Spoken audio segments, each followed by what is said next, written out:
Rosie and Josey and the Mermaid's Oath by James Allan. Chapter 1.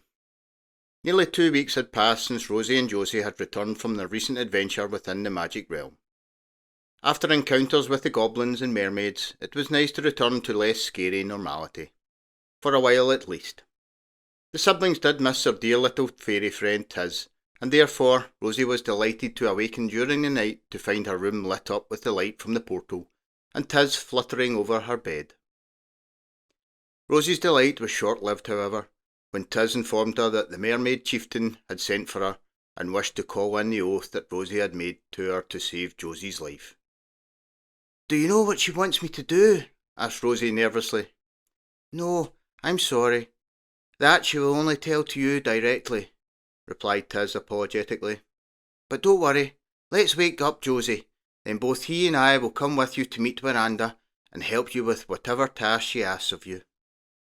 This seemed to visibly cheer Rosie as she hopped out of bed and changed into her clothes before venturing off to Josey's bedroom with Tiz. Upon quietly entering Josey's bedroom, they found him already awoken and busy changing into his clothes. When Rosie explained how she had been summoned by Weranda, Josey put his arm around her and said, "Don't worry, sis. We're in it together. Whatever it is she wants you to do, Tiz and I will be with you the whole way." Rosie thanked her brother. Then, on the count of 3, they opened their magical treasure chest and allowed the portal to take them back to the realm of magic. Chapter 2. As usual, Joao had been awaiting the children's arrival and greeted them warmly on their return to the realm. Joao invited the group to join him in his cottage for some hot chocolate and cakes.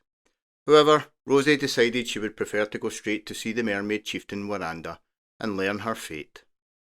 Politely declining, they said they would most definitely take Joao up on his offer once he had repaid Rosie's oath. Joao said he understood completely and would help out in any way he could. Rosie thanked him kindly, then set off for Treasure Lake with Tiz and Josey. When the trio reached the edge of the lake, Rosie asked, "How will she know we're here?" "Oh, don't worry, she'll know," replied Tiz. Sure enough, after only a few minutes, a shadow began to move through the turquoise water, heading towards the group. The Mermaid Chieftain Weranda half emerged from the water close to the edge of the lake. "Hello, everyone. Good to see you all again so soon," said Weranda with a wry smile. "And good to see you haven't had any second thoughts about our oath. I like someone who can keep a promise." Rosie smiled at Weranda to be nice, but she didn't trust the mermaid one bit. "What is it you would like me to do?" she asked. "Straight to the point, eh?" laughed Weranda. "Very well then. All I require from you is to find a elixir plant and bring it to me. Easy as that." "What do you want that for?" asked Tiz suspiciously. Weranda began to wag her finger at the little fairy. Ah, that's none of your business, Tiz, and it's most certainly not part of the oath. You are required to do as I ask, but there is no obligation for me to explain my reasons for asking. Besides, the oath is not with you, fairy. Rosie, do you accept my task?" "Yes, I do.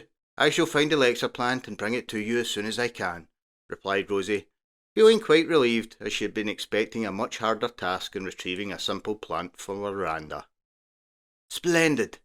I look forward to seeing you swiftly return with my plant then," said Weranda, before diving under the water and returning to the depths of the lake. "Well, that went better than expected," said Josey. "Indeed.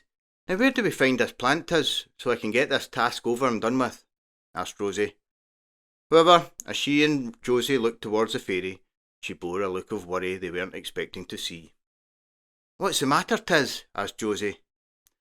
Tiz looked at both the children. "I'm sorry, but this task Weranda has asked of you is not going to be as easy as you think. In fact, it's not going to be easy at all." The happy optimism the siblings had been feeling began to vanish as Tiz spoke. "Why is that, Tiz? Where do we find these plants?" asked Rosie. "That's just it, Rosie. I'm afraid you only find these plants in one place, and that place is in the haunted forest." Rosie gulped. "That's not good." "Worse yet, The area the plant grows in is within the swamps of the forest, which also happens to be home of the ogres," continued Tiz. "This is getting worse by the second," exclaimed Josey. "Ogres, swamps, haunted forest, all for the sake of a plant?" "Yes, I can see why you might think that. However, this is no ordinary plant. It has many special properties, particularly healing properties. One leaf from this plant can take someone from the brink of death back to full health within minutes, and it can also help to slow the aging process. These two properties alone make it an extremely sought-after plant, and if it weren't so hard to find and return safely with, we'd all have one. Sadly, most beings that enter the haunted forest to retrieve one are never seen again." Rosie now looked so glum and worried she appeared close to tears. "But don't worry, Rosie. Most beings aren't protectors of the realm with special abilities, and don't have two friends going with them to help," said Tiz, trying to cheer her up. "Yeah, come on, sis. Tiz is right. Let's get started, then we'll be back safely with the elixir plant before you know it." Rosie looked to them both and smiled. "Thanks. You're right, both of you. Together we can do this, and the sooner the better." As the group returned to the inner realm for some supplies, each of them was putting a brave face on, whilst inside they were all as nervous as one another at the thought of the task ahead. Before they set off again, Joao stopped by to wish them luck and gave the group a map of the haunted forest. "Have you been in a haunted forest before, Joao?" asked Rosie. "A few times in my younger days, which were a very long time ago. With your gran on 2 occasions. Remind me to tell you about those adventures another day. They were most entertaining. Dangerous, but the most entertaining stories always have a bit of danger in them," added Joao with a grin. "Stick to the directions I have written, and they will lead you to the swamp of the forest. There you will find elixir plants. Stay safe and good luck." The trio thanked Joao, then set off on their mission. A short while later they found themselves standing before the vast and unwelcoming sight of the haunted forest. The view did nothing to help their nerves. It was dark and misty looking, with towering, gnarled trees whose twisted branches reached out like skeletal fingers. A chilling presence lingered in the air, making feel as if unseen eyes were watching the trio from the darkness. A faint winding path led into the centre of the forest, and Tiz said that was the route they would begin their quest from. "That trail leads all the way to Eporia's castle," said Tiz, looking at the map Joao drew for them. "We definitely don't want to go as far as that, but we should stick to it for as long as we can, as the forest is very easy to become lost in. We must stick together at all times, as the forest itself will try to split us up. Don't rush off on your own, and keep a close watch over each other. This is a dangerous place, but nothing the protectors of the realm can't handle. Am I right?" "You bet," replied Rosie and Josey. "Let's do it then," announced Tiz, as she set off the trail that led into the forest. Rosie and Josey glanced nervously at each other, then quickly followed their little fairy friend. Chapter 3. As soon as Rosie, Josey and Tiz entered the haunted forest, everything grew darker and colder. The trees began to creak and whistle eerily, as if alerting the whole forest to the presence of the group. "Is it just me, or does anyone else feel like they're being watched?" asked Rosie. "Yeah, I was thinking that too," replied Josey. "Oh, we most definitely will be," added Tiz. "Everything in this forest is under the control of Eporia, and we'll report our arrival to her immediately. Can't you hear the trees whispering to one another already?" "I was hoping that was just the wind," said Rosie. "I'm afraid not. Everything in here is alive and spying for their queen. Even the trees," said Tiz. "Queen? I thought she was a witch," asked Josey. "Well, I guess she's kind of both. To us and the inhabitants of the inner realm, she's an evil witch, but to her followers and everyone and anything that lurks within this forest, she's their queen. That isn't quite enough for Eporia, however. She wants to be queen of the whole magic realm, and have everyone in it treat her as such," replied Tiz. "I see. Sounds like someone's a little power hungry," said Josey, making Tiz and Rosie laugh. The group followed the trail deeper and deeper into the forest, and despite the dark, spooky surroundings, their journey had gone so far without any trouble. "I must say, this has been going a lot easier than I expected," said Rosie. "Oh, don't let the forest fool you. It's only allowing us to travel unhindered because it wants you in as far as possible. The deeper in you are, the less chance you have of finding your way out again. And when we do try to leave, things will get livelier. That's for sure," said Tiz. "Oh, right," replied Rosie, a little deflated. A while later, the trio finally led them to an extremely rickety-looking bridge that provided passage over a deep gorge. "That's surely got to be the bridge Joao was referring to. I don't think I've ever seen a ricketier-looking bridge," said Josey. "Yep, that's the one for sure," replied Tiz. "Be careful crossing, Josey. That's a long way down," she added as she flew over the gorge. "Yeah, sorry bro, but I'm going with Tizzy's method of crossing," said Rosie before she too flew over the gorge. Josey stepped up to the bridge and carefully placed one foot on the first plank, which appeared to be fine. However, as he stepped onto the next plank, it snapped and gave way under his foot. Josey fell forward, but thankfully had a strong grip on the railing and managed to stop himself from falling right through the bridge and into the deep gorge. "Whoa, careful Josey, that's a long drop," called out Rosie, but she earned a funny look from her brother. "You think I don't know that?" he replied, making Rosie blush slightly. Josey then tentatively crossed the remainder of the bridge, ensuring he kept a good grip on the railing to prevent himself from falling. Thankfully, the remaining planks held firm, and he joined Rosie and Tiz safely on the other side.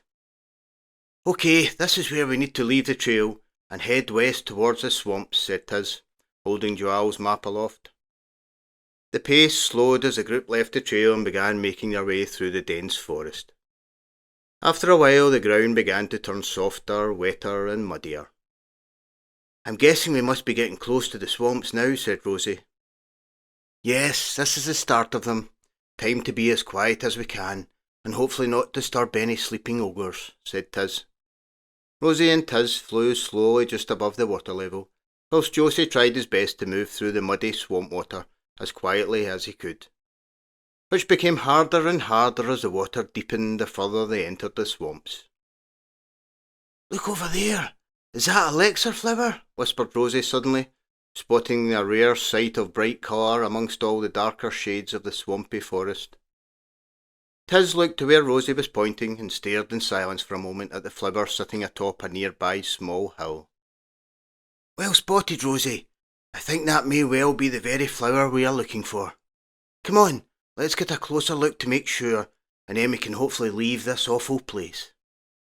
Upon reaching the hill, Josey began to climb the short but steep slope, happy to get out of the swamp water that was now nearly waist deep, whilst Tiz and Rosie flew ahead, eager to ensure it was indeed a elixir flower.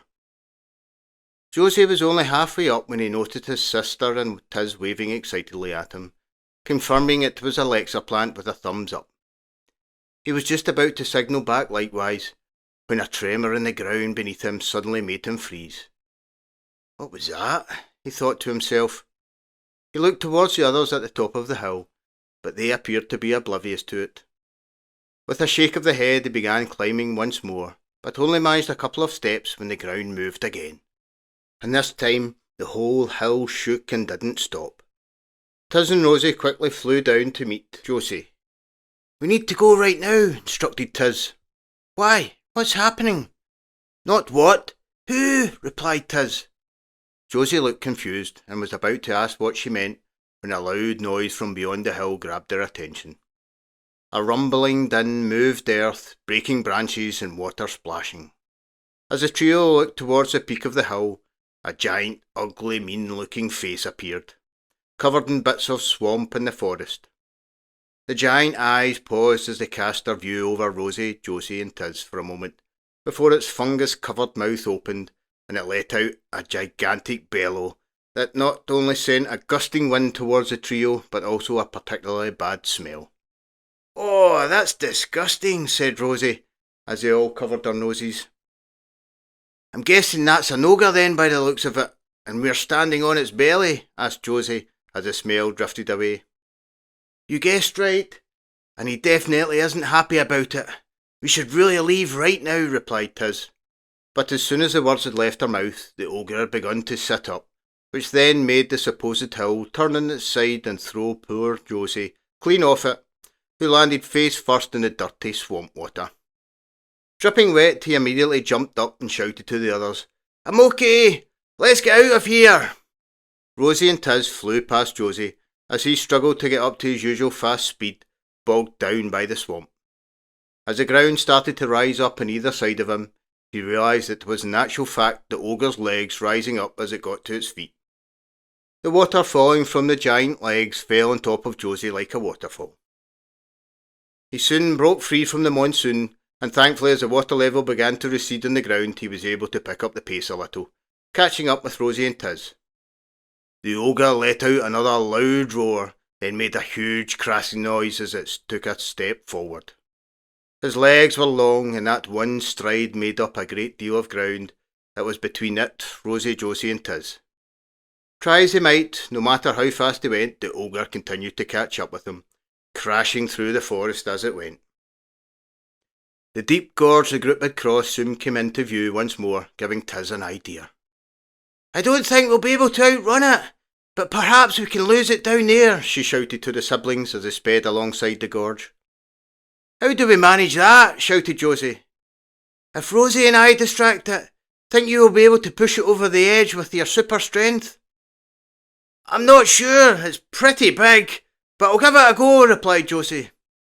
"Good enough for me. Right, Rosie, follow me. There's some light bombs in your satchel, we'll try to distract it with them." Rosie nodded and immediately retrieved several of the glowing white globes from her satchel. Then she, Tiz, changed direction sharply and flew towards the sky, careful to avoid the many branches in their way. As Tiz and Rosie flew off, Josey came to a halt and turned to face the oncoming ogre. It was like something from a movie as he watched the giant ogre towering above the forest smash his way towards him. Upon reaching Josey, the ogre immediately tried to plant one of its boat-sized feet right on top of him. Josey used his lightning speed to move out of the way just in time. Then again, as the ogre's other foot tried the same thing. Next, a huge hand came swinging down through the trees, sending splintering wood flying in every direction. Josey again moved out of the way in time, but couldn't avoid being sprayed with bits of broken tree. "How's the distracting going up there?" he called out sarcastically. "Sorry, hang in there, we're just trying to get close to it," Rosie yelled back. A second or two later, an eruption of light pierced the dark forest, followed by a bellow of annoyance from the ogre. "The light won't hurt it, but it will blind it for a moment or two and disorientate it," shouted Tiz, moments before another explosion of light. The light bomb certainly appeared to be distracting the ogre, as it had stopped its attack on Josey and was now swinging its arms wildly in the air, trying to swat Tiz and Rosie. However, as Tiz had predicted, the light had blinded the creature momentarily, allowing them to stay clear of its flaying arms. After one more light explosion, Tiz yelled, "Now, Josey!" Josey zipped around the side of the ogre's left leg and pushed as hard as he could. Caught off guard and off balance, the creature stumbled to the side, but managed to stay upright and stopped right on the edge of the gorge. Josey went to push again, but had to backtrack rapidly as the ogre's hand swung angrily through the trees once more.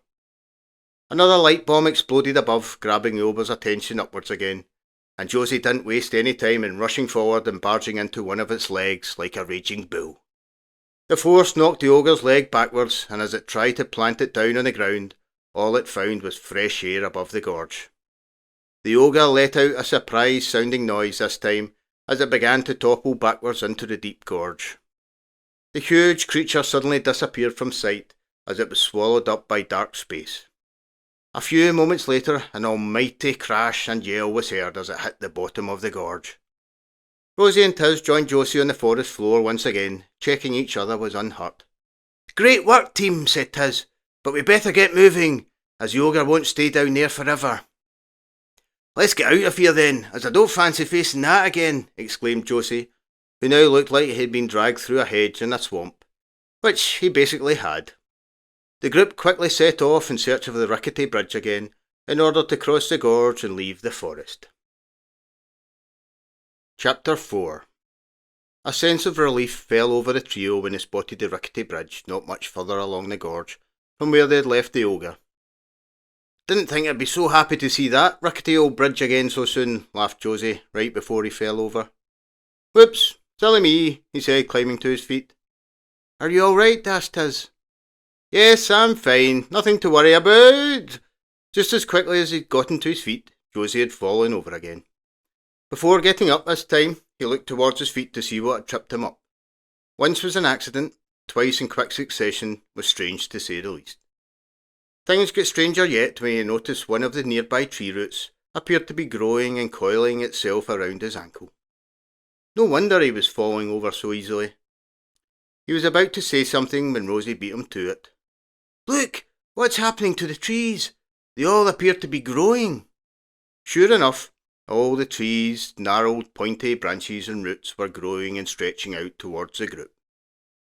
Josey pulled the branch off him that had twisted around his leg and said, "Let's get out of here." As the three of them began to move towards the rickety old bridge, the pace of the trees growing accelerated furiously, and before Josey managed to get anywhere near the start of the bridge, the trees and roots had formed and twisted together to build a wall that blocked their route. "Both of you fly away as high as you can. I'll smash my way through the trees," shouted Josey, as he moved into top gear and prepared for impact. As usual, he also did not wait for a reply and missed what Tiz had been shouting to him. Josey smashed into the trees, expecting to break through to the other side no problem.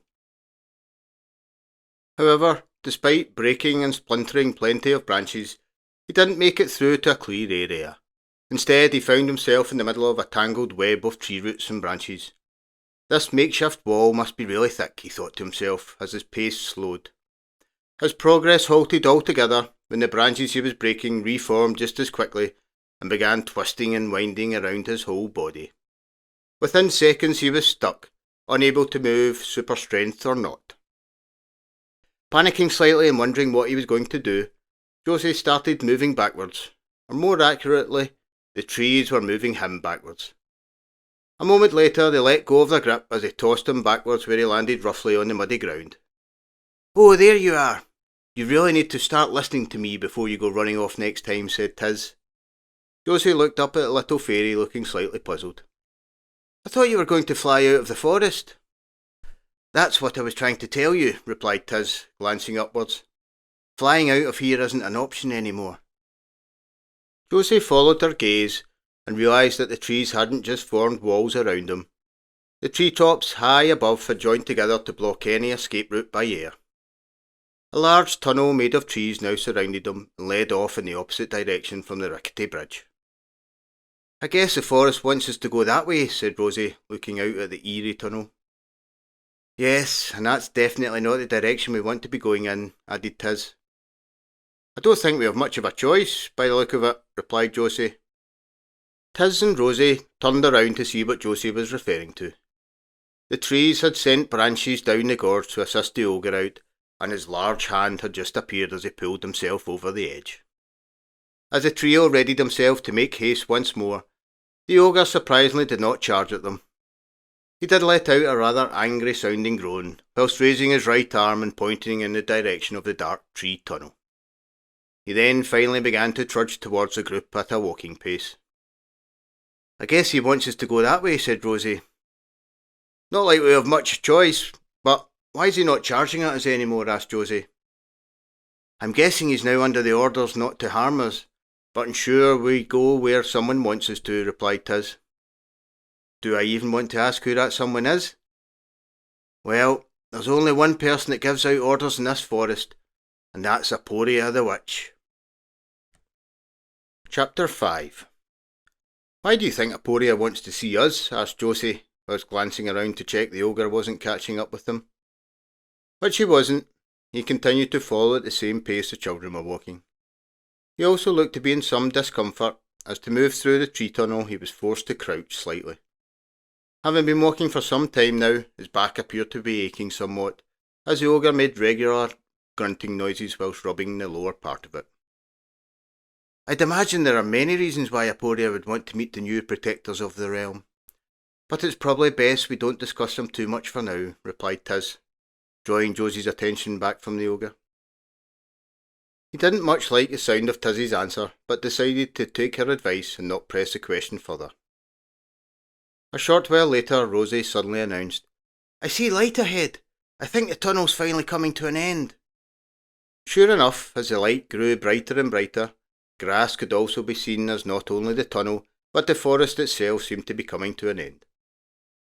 Tiz whispered quietly to the children before disappearing as she cast her invisibility charm. When Rosie and Josey finally stepped out of the forest and onto the grassy area, the sight before them was both awe-inspiring and terrifying in equal measure. The forest hadn't really ended at all. Instead, it circled around a large clearing, and in the middle of that clearing stood an eerie yet majestic fortress, Eporia's castle. It loomed over the landscape with towering spires that twisted unnaturally towards a rather stormy-looking sky above. Scary-looking gargoyles perched on every ledge, giving the impression they were ready to pounce on any unwanted visitors. The grand entrance was marked by huge iron gates that slowly swung open as Rosie and Josey stood gawking at the castle. "Follow me, please. The Queen is awaiting your arrival," squeaked a voice, startling the children. A small, strange-looking creature that resembled a cross between a toad and a hare began walking in front of the pair, motioning for them to follow. "Where did that come from?" whispered Josey. "No idea. What even is it?" replied Rosie. An angry grunt from the ogre behind them told them to get a move on, so, grudgingly, Rosie and Josey began to follow the strange creature towards the castle. As they did so, the sound of creaking trees rang out through the air as the forest began retreating its roots and branches as it returned to normal. Satisfied its duty was complete, and with one last grunt, the ogre turned and started to march back the way it had come. Approaching the castle, Josey could have sworn that the gargoyles' eyes that lined the high walls were following their every move. It was rather unnerving. Once inside, the children were led through a series of halls and corridors that had many spiralling staircases leading up and down, and many doors that led to who knows where. Finally, they entered a grand room at the heart of the castle, where they glimpsed their first sight of the powerful witch Eporia, as she sat upon a large throne, very much like a queen that she so desired to be. "Well, hello there," said Eporia in a commanding voice, as she rose from her throne and stepped down to the floor, and began making her way towards the group with the grace of a queen rather than an old cackling witch, as Rosie and Josey had been expecting. To the contrary, Eporia was actually quite beautiful. Her raven black hair cascaded in glossy waves down her back. A face that seemed almost too perfect, high cheekbones and full lips the colour of blood, and piercing eyes that shimmered like molten gold. Draped in a dark silken gown that appeared to sparkle as she moved, her presence was both mesmerising and menacing. Despite the beauty and allure, there was something unsettling and threatening about her. Strange whispering noises seemed to echo around the shadows of the grand hall they were in, until Eporia spoke once more, and the room fell silent. "Don't be shy now, children. I've been awaiting your arrival. So keen am I to finally meet the new protectors of the realm." She now stood directly over the children, making them feel small and intimidated. "Of course, where are my manners? I am Eporia, Queen of the Magic Realm. Delighted to meet you," said Eporia as she held her hand out for Josey to shake. Unsure what to do or say, but not wanting to be rude, Josey took her hand and shook it. Nice to meet you too," he mumbled. Rosie then shook her hand too, but remained silent. "Come now," Eporia instructed, suddenly spinning around and marching off towards another door in the hall. "I've prepared a great banquet in your honour. Let us eat and drink together whilst we chat." As Rosie and Josey hesitated, the little creature that had brought them in motioned with its paw for the children to move, which they reluctantly did, following the Queen. Upon reaching the door, Eporia paused to let the children catch up, and then usher them through. Before closing it behind them, she raised her left hand and clicked her fingers. So casual was her movement, Rosie and Josey didn't really take much notice of it. However, when Eporia's fingers clicked, Poor Tiz the fairy, who thought her presence had been undetected because of her invisibility, was immediately frozen and left hanging in mid-air in the throne room as the door closed over. Chapter 6. In the next room a gigantic table lay before the children, filled with delightful-looking sweet treats and drinks. "Sit, eat, drink. You must be hungry and thirsty after your long journey," said Eporia, whilst making a small gesture with her right hand, and magically 2 seats moved out by themselves for Rosie and Josey to sit down. Feeling extremely uncomfortable, the children sat down and eyed up the food and drink before them suspiciously. Eporia continued to move gracefully around to the other side of the table from them before sitting herself. "So, as the new protectors of the realm, you must have discovered some wonderful new abilities. Do tell," asked Eporia. The children remained quiet, unsure what to say. They were sure Eporia's actions were not out of kindness, and were fearful of giving away any information at all. Rosie tried to use her mind-reading skills to find out the witch's true intentions. However, all she found out was that Eporia's mind would be far harder to penetrate than the Goblin King's. The Queen looked at her and smiled. Then, without moving her lips, a voice rang out in Rosie's head. "Mind-reading, eh? Well, that can be useful.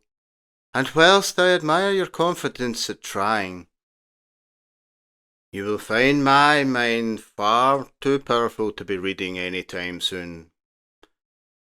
This time out aloud so that Josey could hear, Eporia announced, "Well, we have mind-reading so far. What about you, Josey? From what my forest friends tell me, you have super speed and a healthy dose of strength to go with it."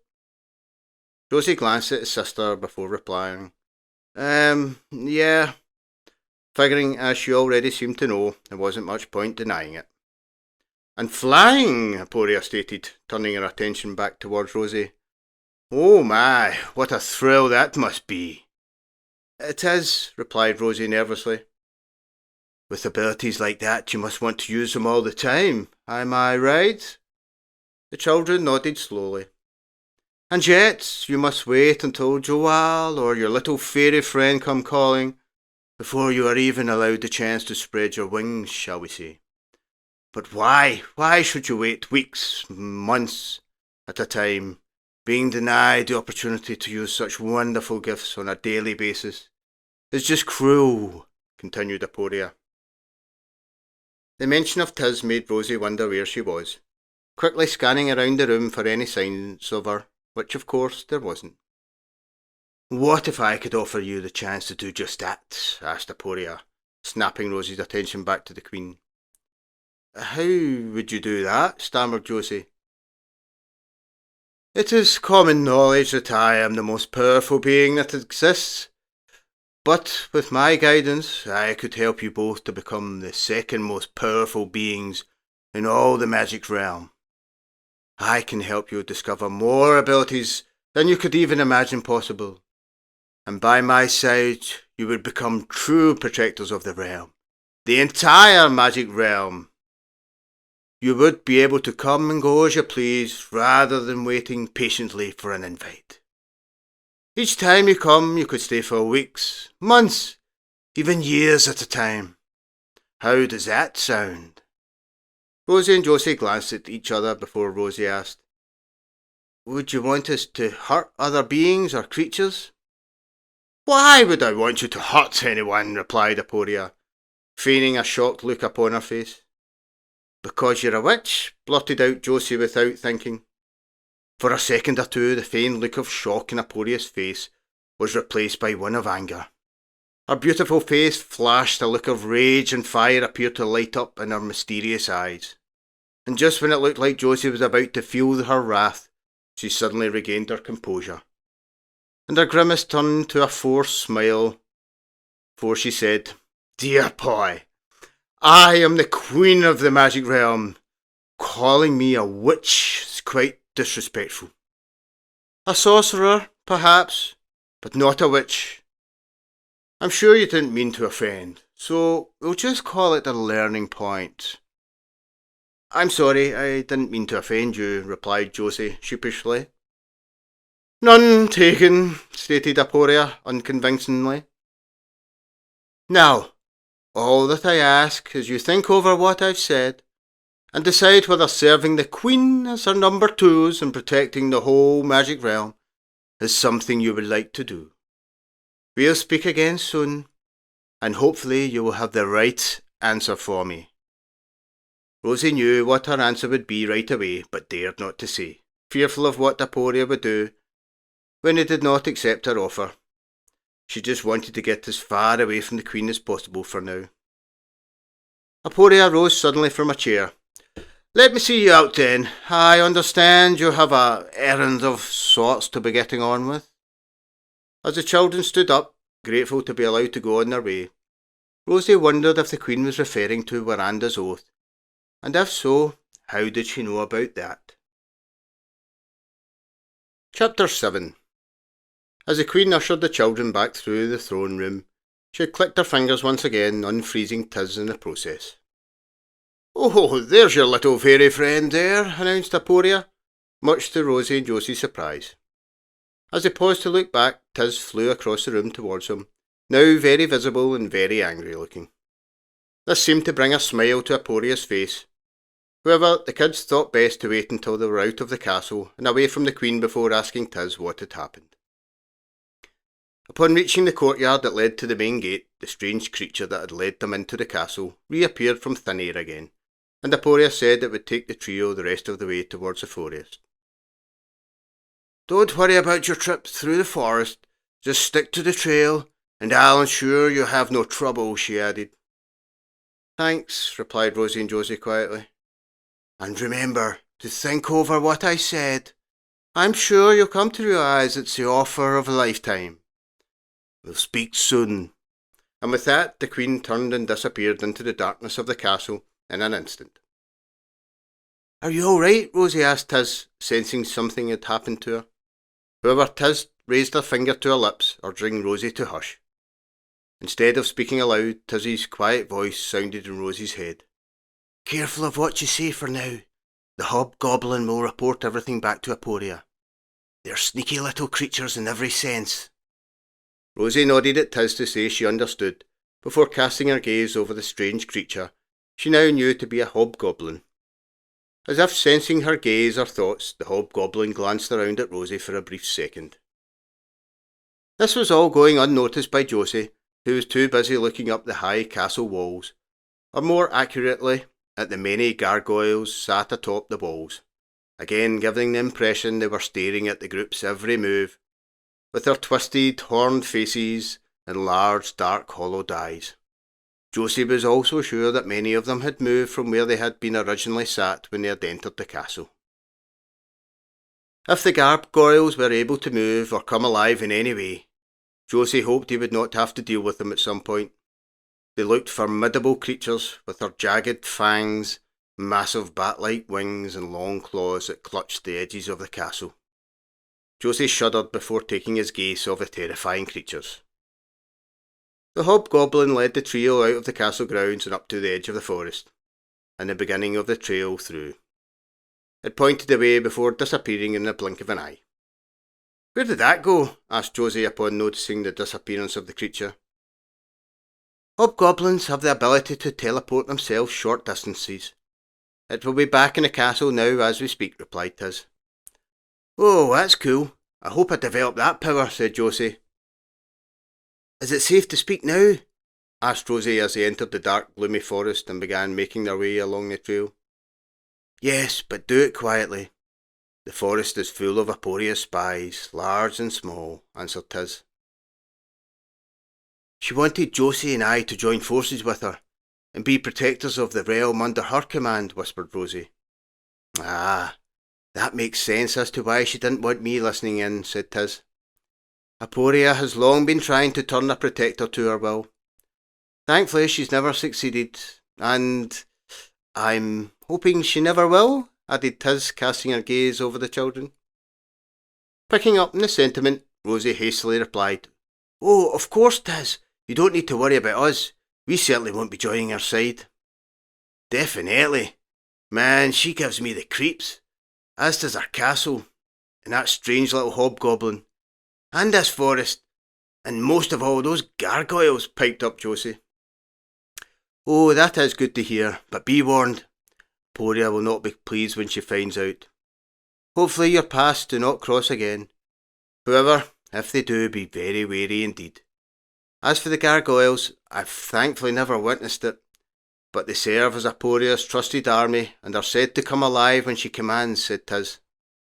Josey gulped at the thought of that. "Let's get out of here." Nobody was arguing with that sentiment, and the trio quickly picked up the pace. Chapter 8. Nearly an hour later, the group finally emerged from the forest, happy to see sunshine once again. A safe distance away, something made Rosie look back. Despite all she could see was the sinister-looking forest and the start of the trail from which they had just emerged from, she could have sworn Eporia was watching them. She could sense it with every fibre, as if the Queen was standing right before her. "Everything all right, Rosie?" asked Tiz. The question seemed to break the feeling, and Rosie shook her head and chased after the others, calling out, "Yeah, fine, just coming." Once out in the open again and not worried about splitting up as they had been travelling through the forest, Rosie and Tiz were soon flying high in the sky, whilst Josey whizzed along the ground at super speed. It wasn't long before they arrived back at Treasure Lake. Standing close, but not too close to the edge of the water, Josey called out, "Weranda!" "Don't worry, they'll know we're here," said Tiz moments before a different mermaid appeared above the water. "Do you have what our chieftain requested?" hissed the mermaid, getting straight to the point. "We do," replied Rosie. "She will be pleased then. Give it to me, and I will take it to her." Rosie looked at Tiz, unsure whether to trust giving the Lexer plant to someone other than Weranda. However, Tiz nodded her head. "Don't worry, Rosie. The mermaid wouldn't risk the wrath of Weranda. It will be taken to their leader." Reassured, Rosie went into her satchel and retrieved the Lexer plant and walked to the very edge of the lake, where she held the bright, colourful flower out for the mermaid to take. "Wait here," instructed the mermaid, before she quickly slipped back under the water and disappeared from sight. The children and Tiz waited by the edge of the lake for around 5 minutes, but it felt like an eternity to Rosie. Finally they spotted the shimmering sight of another mermaid snaking their way through the water towards the group. Weranda emerged from the water with a rather pleased look upon her face. "Well done, child. You have passed my test well, and proved yourselves to be trustworthy allies. I release you of your oath to me." A strange feeling tingled through Rosie's body, down her arm and into her hand, whereby a small bubble seeped out of the skin and floated over to Weranda. A great sense of relief then fell over Rosie. "As a token of our new friendship, please accept my gift, which I would like you to give to Joal as a symbol of our future alliance," said Weranda, as a colourful object appeared in the water beside her, before floating out, shielded by another larger bubble. When the Lexer plant landed back in Rosie's hands, the bubble sparkled before disappearing.